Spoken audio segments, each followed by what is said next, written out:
Hi everyone, and welcome to my channel. For those who don't know me, my name is Sierra, and I'm a certified health coach with a background in psychology. Today, I'll be following up on my last video about intermittent fasting for weight loss. In that video, I talked about what intermittent fasting is and why it works so effectively for weight loss in the first place. Whereas in this video, I'll be focusing more on the practical side of things by providing you guys with my specific intermittent fasting and meal timing recommendations, as well as what I believe to be some of the best overall intermittent fasting and meal timing schedules for weight loss. I definitely recommend watching my first video for a more comprehensive understanding. But to summarize the key takeaways, although there is nothing inherently special about intermittent fasting from a weight loss perspective, it can definitely make sticking to a caloric deficit a lot easier, which is what ultimately matters for weight loss. However, intermittent fasting can look a lot of different ways. And since everyone is so unique, the best intermittent fasting schedule is going to be the one specifically tailored to you as an individual. That being said, there are definitely some general guidelines that tend to work well for the majority of people. And those are the guidelines I'm going to be providing in this video. This will include how long your eating window should be, where to place that eating window within your day, how many meals you should have within your eating window, how to allocate calories between your meals, and how you can vary your intermittent fasting schedule throughout the week to best support your unique lifestyle and weight loss goals. So let's start off by discussing the ideal length of the eating window, or in other words, how long you should fast. The ideal fasting length is one that strikes a balance between effectiveness and sustainability. It should be long enough for you to fully enter the fasted state and experience the benefits of fasting, yet short enough to still be manageable and sustainable. It generally takes around 8 to 12 hours after eating to fully enter the fasted state, and likely even longer to fully maximize the benefits of fasting. So I think a reasonable starting point is to aim for a fasting window that's at least 12 hours. And on the other hand, I wouldn't recommend having a fasting window that's much longer than 18 hours, at least on a consistent basis. Not only is this more than enough time to fully experience the benefits of fasting, but anything more than that starts veering into one meal a day territory, which isn't going to be sustainable for most people. So overall, I recommend having a 12 to 18 hour fasting window each day, corresponding to a 6 to 12 hour eating window each day. And I think the sweet spot for a lot of people is going to be having an eating window that's roughly 8 to 10 hours. I think an 8 to 10 hour eating window strikes a really great balance between effectiveness and sustainability. The next variable to consider is the placement of the eating window, whether that's earlier in the day, in the middle of the day, or later in the day. Many intermittent fasters choose to skip breakfast and stick to an eating window that's a lot later in the day, as this tends to align best with their natural hunger patterns and lifestyle. However, there's a lot of research to suggest that this likely isn't optimal, specifically when it comes to eating too late at night. Eating too late at night has been shown to negatively impact sleep, disrupt circadian rhythms, and potentially lead to a lot of other negative health outcomes. So for these reasons, it's generally recommended to avoid placing your eating window too late in the day. However, placing your eating window too early in the day is also not going to be ideal. Having a super early eating window simply isn't going to be practical for most people, and it can also lead to an excessive amount of hunger and cravings later in the day, making it even more challenging than it already is to stay on track and stick to your daily calorie targets. And if you're too hungry to sleep, any potential benefits to an earlier eating window are definitely not going to be worth the consequences, since sleep is by far one of the most important things for weight loss and just health in general. To optimize sleep, you don't want to be too hungry or too full before bed. So for this reason, as well as the other factors I outlined, placing your eating window closer to the middle of the day is likely the best option. This allows for an adequate amount of time between your last meal and when you go to bed, as well as a sufficient yet manageable amount of time to fast after waking up in the morning. Generally speaking, it's best to have your last meal roughly 3 to 4 hours before going to bed. And with an 8 to 10 hour eating window, this would position your eating window almost exactly in the middle of the day. Once again, however, this definitely isn't going to apply to everyone, so use these guidelines as a starting point and then experiment to find what works best for you.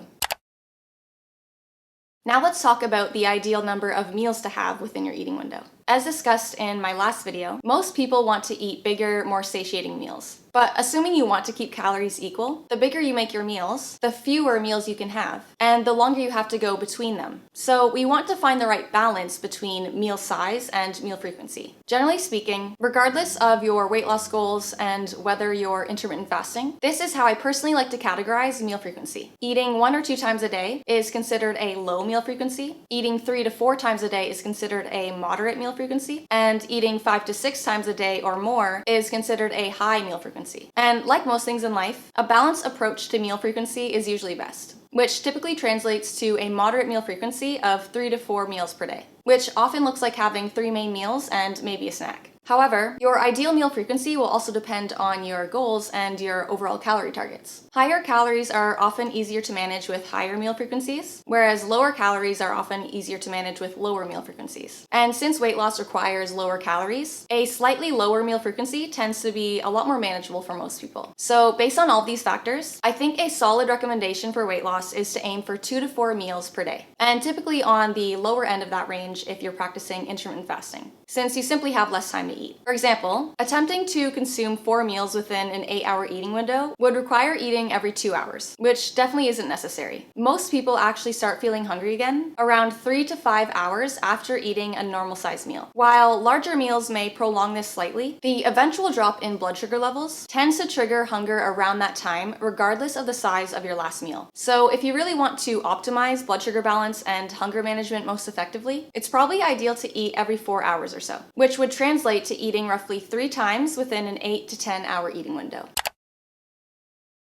The next variable to consider is how to allocate calories between your meals, or in other words, how big you want your meals to be relative to one another. The most obvious approach is to simply divide your calories evenly between your meals, but you could also choose to have some larger meals and some smaller meals. In general, it's best to avoid very small meals and snacks if your goal is weight loss, since these don't typically provide lasting satisfaction, and can often make people feel even hungrier than if they didn't eat anything at all. There seems to be a certain number of calories people require per meal in order to feel satisfied. This number is going to be different for everyone, since everyone has different caloric needs, but for me personally, it seems to be around 400 calories or so. If I have a meal that's less than that, that's when I start noticing problems with hunger and appetite. So in general, it's a really good idea to ensure that each of your meals hit this minimum. However, there are obviously exceptions to every rule, and there may be times when having a smaller meal or snack makes a lot more sense. For example, if you want a little extra energy before the gym and don't want to feel too full or bloated. And on the other hand, I think it can be really beneficial to include what I call an anchor meal, which just refers to a slightly bigger meal compared to the rest of them. Most people typically find that there are certain times during the day when it's not only more convenient to eat, but also a lot more enjoyable to eat. So it makes a lot of sense to save more of your calories for those times. This often ends up being dinner for a lot of people, or right after a really hard training session. For most people, I would recommend having at least 1 anchor meal per day, so you really get the chance to fill up and satisfy any cravings. And if you want some more concrete numbers for what this would look like, this is how I would personally break down different meal sizes. A typical snack would be anywhere from 0 to 15% of your total calories. A normal meal would fall within the range of 25 to 30%, and an anchor meal would be roughly 30 to 50% of your total calories. So in terms of my overall recommendations, try to stick to 2 or 3 bigger meals if you're intermittent fasting, with at least one of those meals being an anchor meal, and maybe a pre-workout snack if absolutely needed. So that essentially covers all of my recommendations for the daily intermittent fasting variables you can play around with. Now let's talk about some of my favorite meal timing schedules that incorporate some of these guidelines.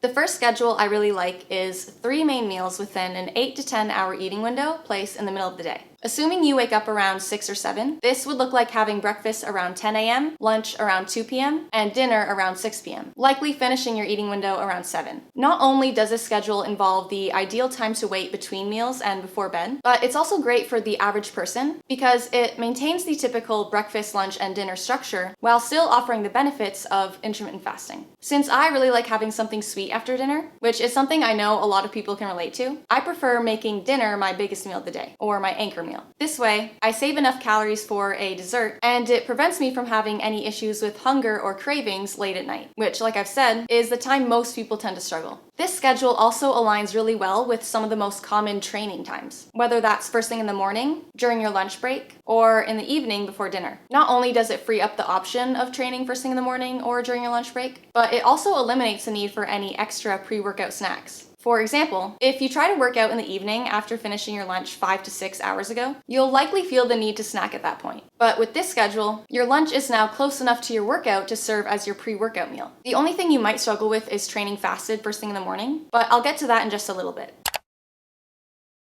My second favorite intermittent fasting schedule, and probably the most common, is to simply skip breakfast and just have 2 main meals a day. You could think of this as just lunch and dinner, but it's more like you're combining breakfast and lunch, so I like to think of it as brunch and dinner. Although I do think this approach involves waiting a little bit long between meals, it's definitely still manageable, and it tends to work really well with most people's schedules. Plus, as someone who really enjoys big meals, I love that it allows you to have 2 substantial anchor meals every day, which becomes especially prominent if you can avoid snacking in between lunch and dinner. Once again though, unless you train in the early afternoon or are okay with training fasted, this schedule doesn't tend to work well with common training times. And this leads me to a common concern a lot of people have with intermittent fasting, which is whether it's okay to train fasted and how fasted training, as well as just intermittent fasting in general, affects muscle mass. Because while this video focuses on weight loss, the goal typically isn't just losing weight, but specifically losing body fat while preserving muscle mass. And the 2 most important factors when it comes to preserving muscle mass are sufficient protein intake and consistent weight training. So, assuming you're already weight training on a consistent basis, let's address how intermittent fasting may affect these factors.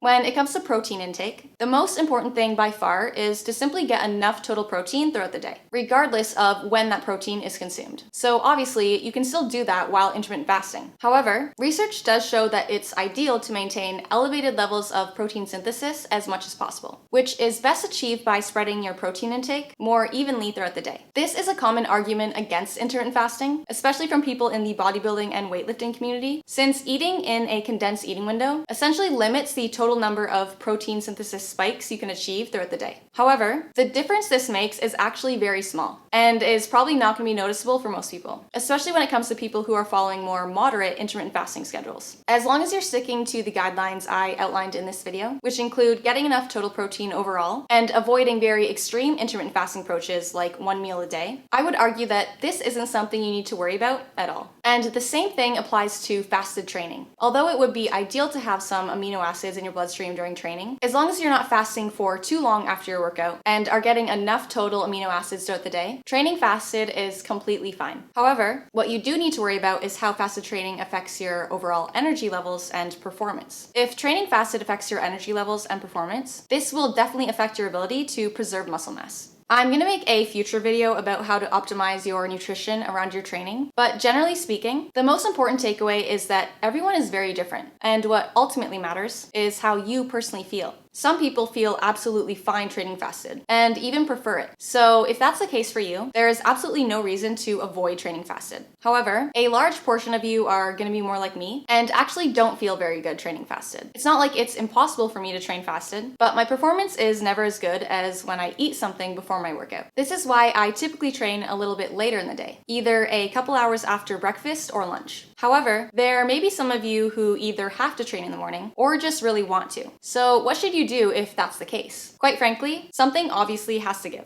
Either you eat something before your workout or just accept that your workout performance is going to suffer. This usually isn't something most people are going to want to accept. So the only remaining option is to eat something before your workout. However, this doesn't necessarily entail changing your entire approach. I personally think that the best solution in this case is to use what I call a modified fasting approach.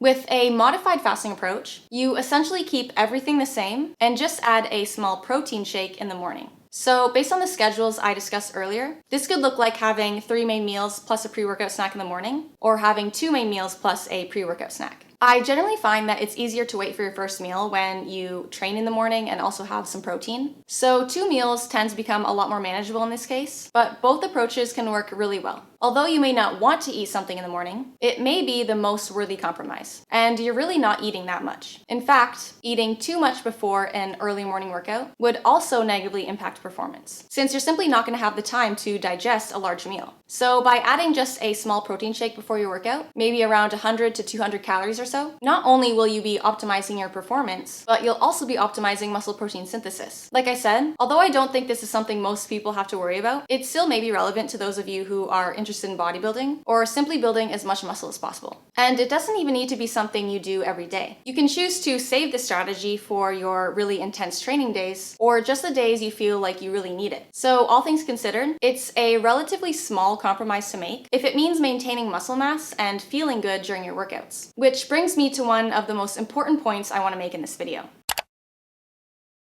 It's really easy for people to become attached to labels like intermittent fasting and end up confining yourself to certain boxes. So some of you may be resistant to having anything at all in the morning, even if it's just a really small protein shake, because it means you're not technically intermittent fasting anymore. However, we need to remember why we're choosing to intermittent fast in the first place. People are always debating about what breaks a fast and what the best fasting length is, when in reality, stuff like that really doesn't matter for weight loss. As I've stated multiple times now, there is nothing inherently special about intermittent fasting from a weight loss or fat burning perspective. Intermittent fasting is just another tool to make sticking to a caloric deficit a lot easier. So if what that means for you is sticking to a 10-hour eating window rather than an 8-hour eating window because it suits your lifestyle better, or adding a small protein shake on your training days because it optimizes your workouts, there is absolutely nothing wrong with that. And in fact, forcing yourself to stick to a certain protocol or abide by certain rules simply because it's trendy or because it's what some so-called expert told you should do is definitely going to be an inferior approach. So with that being said, take everything you read and hear online with a grain of salt, including the guidelines I outlined in this video. These guidelines can serve as a really good starting point, but what you should ultimately be focusing on is adjusting and playing around with these guidelines until you find the strategy that works best for you, whatever that happens to look like.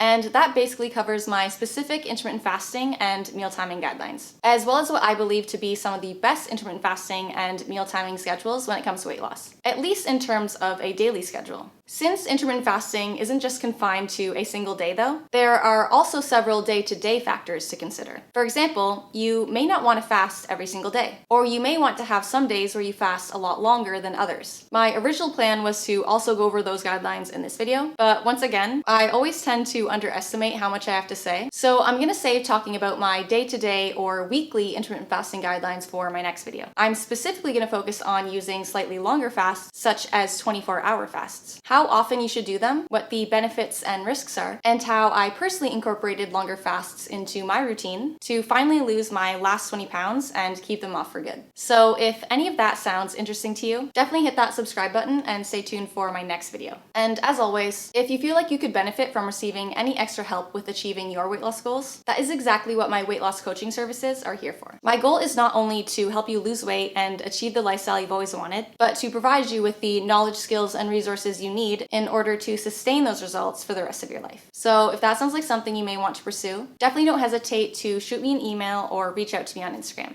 And with that out of the way, I would like to thank you all so much for watching. Please give this video a big thumbs up if you enjoyed it, and subscribe to my channel so you don't miss any of my future videos. See you guys soon!